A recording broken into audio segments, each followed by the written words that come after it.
আসসালামু আলাইকুম এভরিওয়ান, আপনারা সবাই কেমন আছেন? আশা করি আপনারা সবাই ভালো আছেন। তো আজকে আমি আপনাদেরকে একটা আলুর নাস্তা রেসিপি দেখাবো। তো এই জন্য আমি আলুটাকে লম্বা করে কেটে নিয়েছি, কেটে ধুয়ে পানি ঝরিয়ে নিয়েছি একদম। তো আর নিয়েছি এখানে আটা 1 কাপ। তো নিয়েছি এখানে কর্নফ্লাওয়ার 1 চা চামচ। আর নিয়েছি এখানে আমি চাট মশলা। তো চাট মশলা না দিলেও হবে, এখানে ম্যাগি মশলা দিলেও হবে, যে কোনো ম্যাগি মশলা। আর নিয়েছি এখানে মরিচের গুঁড়ো, আর আছে এখানে বেকিং পাউডার, আর আছে এখানে লবণ পরিমাপ মতো। তো এগুলো সবগুলো উপকরণ আমি এখানে দিয়ে দিব।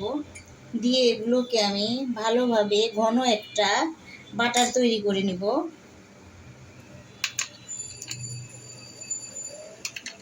তো এই আলুর রেসিপিটা অনেক সুস্বাদু, অনেক মজা, ঠিক একদম চিকেন ফ্রাইয়ের মতো হবে, খেতেও খুব সুস্বাদু। তো এগুলো উপকরণ আমি এখন মিলিয়ে নিব সবগুলোকে। শুকনো মশলা দিয়ে আমি ভালোভাবে মিলিয়ে নিয়েছি এগুলো। তো এখন আমি এখানে পানি দিয়ে দিব। পানিটা আস্তে আস্তে দিতে হবে, কারণ আমি এটাকে ঘন একটা বাটার তৈরি করব। তো চাট মশলার অনেক সেন্ট, এখনই অনেকটা ফ্লেভার বের হয়েছে। তো আপনাদের কাছে চাট মশলা না থাকলে আপনারা যে কোনো ম্যাগি মশলা দিতে পারেন, নুডলসের মশলা দিতে পারেন, তবে এটা দিয়েই বেশি টেস্ট হয়। তো আমার কাছে ছিল এই মশলাটা, এটাই আমি দিয়ে দিলাম, চাট মশলাটা। তো আমি এভাবে খুব ঘন একটা বাটার তৈরি করে নেব। তো আমাদের বাটারটা রেডি হয়ে গেছে। তো ঠিক ঘনত্ব এমন হবে, আঠালো ভাব, তো যেন আলুর ভিতরে লেগে থাকে সেভাবে করেছি আমি। তো এরকম হবে ঘনত্বটা। তো যাই হোক, আর এখানে আমি শুকনো আটা নিয়ে নিয়েছি আরেকটা বোলের ভিতর। তো এখানে একটু হালকা একটু লবণ দিয়ে দিয়েছি, আর কিছু দিইনি এখানে।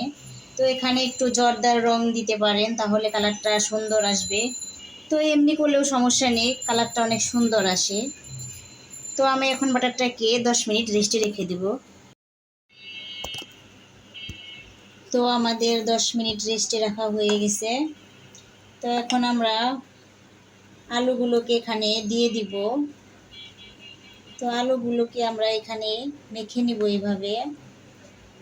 তো বাটার থেকে ভালোভাবে মেখে শুকনা আটার ভিতরে দিয়ে দিব। তো ঠিক এইভাবে দিয়ে দিব।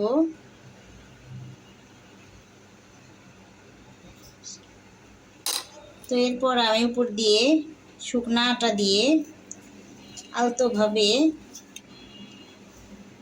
হালকা করে চেপে নিব। দেখতেই পাচ্ছেন চিকেন ফ্রাইয়ের মতো হয়ে গেছে। তো এইভাবে আমি কয়েকটা আগে গড়ে রেখে দিব, তারপর এগুলোকে তেলে ভেজে নিব। তো আমি আর একটা আলু কুটিং করে দেখাচ্ছি।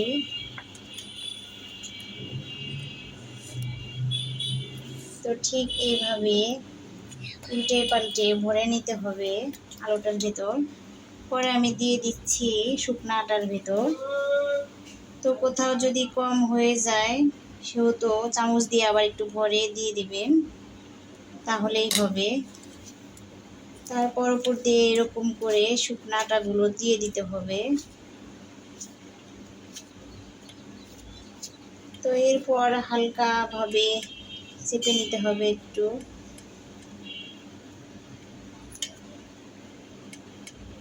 একদম হালকাভাবে। তো এই তো আমাদের আরেকটা হয়ে গেল। তো এভাবে আমি আলুগুলো কোটিং করে ভেজে নিব তেলে।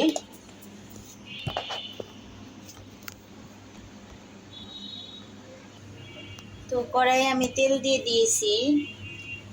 তো তেলটা গরম হয়ে গেছে, এখন দিয়ে দিব আলুগুলোকে। তো এভাবে আমি মিডিয়াম তাপে ভেজে নিব।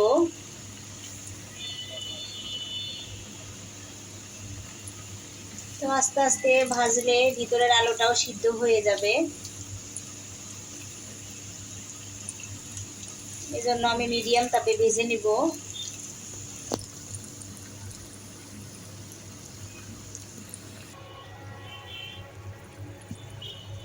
এই তো আমাদের আলুটা ফ্রাই হয়ে গেছে, প্রায় কালার চলে আসছে গোল্ডেন কালার।